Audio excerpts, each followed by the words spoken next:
एक इंटरेस्टिंग जसं मी ग्राफोलॉजी शिकवतो तर आम्ही काय करतो की एक स्टॉल घेतो एक्झिबिशनमध्ये आणि तिथे फ्री अनालिसिस करतो आणि फ्री अनालिसिस केल्यानंतर ना आपली क्वालिटी त्यांना समजते किंवा त्यांना तो इन्साईट देतो आणि then they convert to a paid service.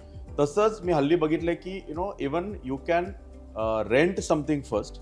पहिल्यांदा तुम्ही रेंट करू शकता आणि आवडलं तर तुम्ही बाय करू शकता. So that is also kind of premium service.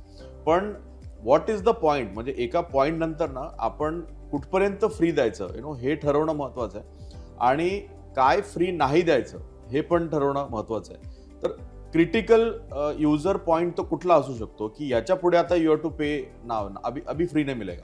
अनेक वेळेला लोक वेगवेगळ्या पद्धतीने फ्रीमियमचे मॉडेल इम्प्लिमेंट करतात आणि त्याचे वेगळे वेगळे स्वरूप असतात. बरेच हुशार लोक बिझनेसमध्ये त्यांचं नुकसान न होता किंवा त्यांना कॉस्ट न लागता फ्रीमियम मॉडेल क्रिएट करतात. फॉर एक्झाम्पल सगळ्यात चांगलं उदाहरण मी तुम्हाला देतो, एमिरेट्स एअरलाइन्स. ओके. तर एमिरेट्सच्या एअरलाइन्समध्ये जेव्हा इकॉनॉमी क्लास फुल होतं तर ते अमुक पॅसेंजर्सना त्यांच्याकडे डेटा आहे आणि अनालिसिस आहे, ते लोक त्यांना अपग्रेड करतात बिझनेस क्लासमध्ये फ्रीमध्ये. येस.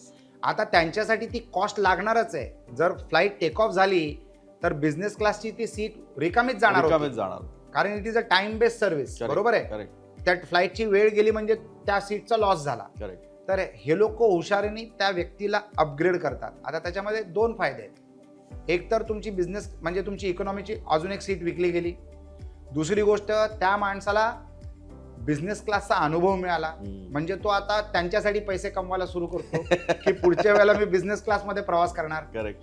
बिझनेस क्लासवाला काय करतो, ते लोक बिझनेस क्लासवाला बरोबर काय करतात, त्याला फर्स्ट क्लासमध्ये अपग्रेड करतात. म्हणजे आता तो बिझनेस क्लासवाला जो असतो तो जास्ती काम करायला सुरू करतो, कारण त्याला आता जास्ती पैसे कमवायचे, म्हणजे तो फर्स्ट क्लासमध्ये ट्रॅव्हल करू शकतो. तर दे स्पॉइल द कस्टमर. तर अशा देखील फ्रीमियम मॉडेल्स असतात जिथे सर्व्हिस प्रोव्हायडरला किंवा प्रोडक्ट प्रोव्हायडरला त्याची कॉस्ट नसते. करेक्ट. अनेक एस्टॅब्लिशमेंट्स म्हणजे रेस्टॉरंट असतात जिथे नवीन डिशेस त्यांच्या एक्झिस्टिंग लॉयल कस्टमर्सना फ्रीमध्ये ते टेस्ट करायला देतात. आता त्या प्रोडक्टला कॉस्ट आहे, बनवायची कॉस्ट आहेच ना, त्याला पगाराची कॉस्ट आहे, इन्फ्रास्ट्रक्चरची कॉस्ट आहे, सामग्रीची कॉस्ट आहे, वगैरे वगैरे. परंतु जर एखाद्या कस्टमरने नवीन प्रोडक्ट जर टेस्ट केलं तर पुढच्या वेळेला तो त्याला पे करतो किंवा त्या प्रोडक्टसाठी किंवा त्या डिशसाठी पुन्हा येतो. तर असं तुम्ही कसं त्या तुमच्या बिझनेसमध्ये गणित मांडून बसवू शकता हे तुम्हाला समजणं गरजेचं आहे. बरेच लोक रिअल एस्टेट जेव्हा विकतात ना तेव्हा ते सांगतात की सुरुवातीच्या 2 वर्षाचं EMI सुद्धा आम्ही भरू, किंवा मोरटोरियम पिरियड असतो ज्याला सबवेन्शन स्कीम म्हणायचं. आता नाहीये पण होती की तुम्ही 10%च भरा फक्त, बाकी 90% पोझिशन घेतल्यानंतर EMI आफ्टर पोझिशन. या सगळ्या स्कीम्स मध्ये तुमची कॉस्ट कॅल्क्युलेटेड असते, परंतु विकत घेणाऱ्या माणसाला सुविधा मिळते. तुम्ही तुमचा बिझनेस कसा मांडू शकता ना ह्याच्यावर सगळ्या गोष्टी अवलंबून असतात. आणि जसं मी तुम्हाला म्हणालो की एमिरेट्स एअरलाइन्समध्ये त्यांना ती एक्स्ट्रा कॉस्ट नव्हती, पण इट्स अ स्मार्ट आयडिया. आणि आजच्या तारखेला ती एअरलाईन जगात नंबर 1 एअरलाईन झालेली आहे. Number 1 airline. बाकी एअरलाईन्स बरेच लोक काय करतात, जर तुम्हाला अपग्रेड करायचं असलं ना तर तुम्हाला अमुक पैसे एअरपोर्टला लास्ट मिनिटला भरायची सुविधा मिळते, पण ते पैसे घेतात. दे चार्ज यू मनी. बरेच एअरलाईन्स तर असा मूर्खपणा करतात की जर समजा त्यांनी चुकून तुम्हाला अपग्रेड केलं तर ते तुम्हाला येऊन सांगतात की तुम्ही अपग्रेड झालेले पॅसेंजर आहेत म्हणून तुम्हाला जेवण जे आहे ना ते इकॉनॉमी क्लासच मिळणार आहे. म्हणजे ते पायात गोळी मारतायत. कारण तेव्हा त्या माणसाला कमीपणा वाटतो ना की त्याच्या बाजूचा माणूस कटलरीमध्ये खातोय आणि मी अल्युमिनियम फॉइलच्या डब्यात खातोय बिझनेस क्लासमध्ये बसून. तर तुम्ही फ्रीमियमवाला मॉडेल किंवा तुम्ही तुमच्या कस्टमरला कसं हँडल करता ह्या मॉडेलमध्ये विचार करा. आणि फ्रीमियम जे असतं ना ते तुमच्या ॲडव्हर्टायझिंग आणि मार्केटिंग बजेटचा एक भाग असला पाहिजे. It is the fastest way to grow your market किंवा एस्टॅब्लिश युअर प्रोडक्ट. बरेच लोक आता असे आहेत की ते तुम्हाला शर्ट किंवा ट्राउझर तुम्हाला घ्यायचं असेल 20 मिनिटात तुमच्या घरात पोहोचवतात आणि त्यांची हिंमत एवढी असते की तुम्ही घालून बघा, जर तुम्हाला फिटिंग आवडली तर ठेवा, नाहीतर नो कंप्लेंट्स, तुम्ही रिटर्न करा. आणि 4-4 पाठवतात. आणि 4-4 पाठवतात. एक साईज छोटं, एक साईज मोठं आणि सगळ्या व्हरायटी. माणूस येतो, तुम्हाला ट्रायल देतो, आवडलं तर घ्या, नाही आवडलं तर परत करा. फक्त एवढंच नाही तर ज्वेलरीमध्ये असा बिझनेस सुरू झालेला आहे आणि बरेच हुशार ज्वेलर्स असं करतात.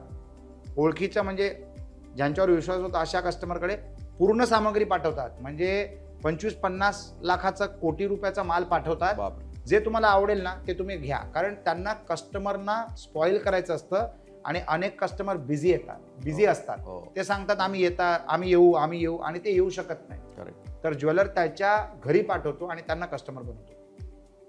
सुगन लोक नावाचं एक ब्रँड आहे.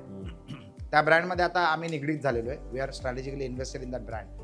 अगरबत्तीचा ब्रँड आहे आणि सुपर प्रोडक्ट आहे. म्हणजे तुम्ही वेबसाईटवर लॉग इन करून चेक करू शकता व्हरायटी किती आहे.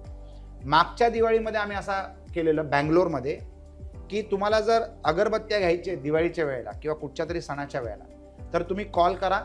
आमची गाडी सगळ्या व्हरायटीज घेऊन तुमच्या घरी येते. वाव. तुम्हाला सॅम्पलिंग करते, म्हणजे ॲक्च्युअल अगरबत्ती जळून तुम्हाला त्याचा Experience. अनुभव देतो, एक्सपिरियन्स देतो आणि त्याच्यानंतर तुम्ही निवडा आणि नो कंप्लेंट्स. पण जर तुम्ही घरी बोलवत असाल तर तिथे आम्ही सांगतो की तुम्हाला 999 म्हणजे 1,000 रुपयाची तुम्हाला मिनिमम खरेदी करावी लागेल. कमिटमेंट. सिरियसनेस राहतं. नाहीतर मी बोलवणार अगरबत्तीवाल्याला माझ्या घरात फ्रेग्रन्स करून घेणार आणि सांगणार ठीक आहे नेक्स्ट टाइम घेतो. हो. असं नको व्हायला. हो. तर अशा बऱ्याच प्रकारचे बिझनेस मॉडेल्स आहेत.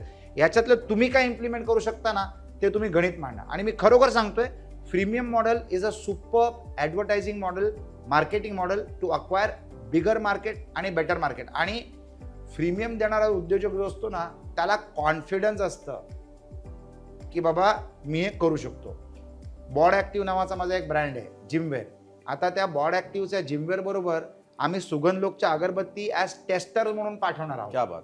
कारण कस्टमर तोच आहे आणि जर त्याला फ्रेग्रन्स आवडलं तर तो आमच्याकडे ऑर्डर प्लेस करेल पुढच्या वेळेला. तर ते माझ्यासाठी झालं फ्रीमियम मॉडेल. फॅन्टॅस्टिक. तर तुम्ही तुमचं मॉडेल समजून घ्या, अभ्यास करा आणि आमची ही चर्चा ऐकल्यानंतर तुम्ही कसं राबवू शकता ना तशा पद्धतीने तुम्ही ते राबवा. आणि आयडिया जर आवडली असेल तर प्लीज तुम्ही लाईक आणि शेअर करा या व्हिडिओला आणि कमेंट देखील करा. ग्रेट.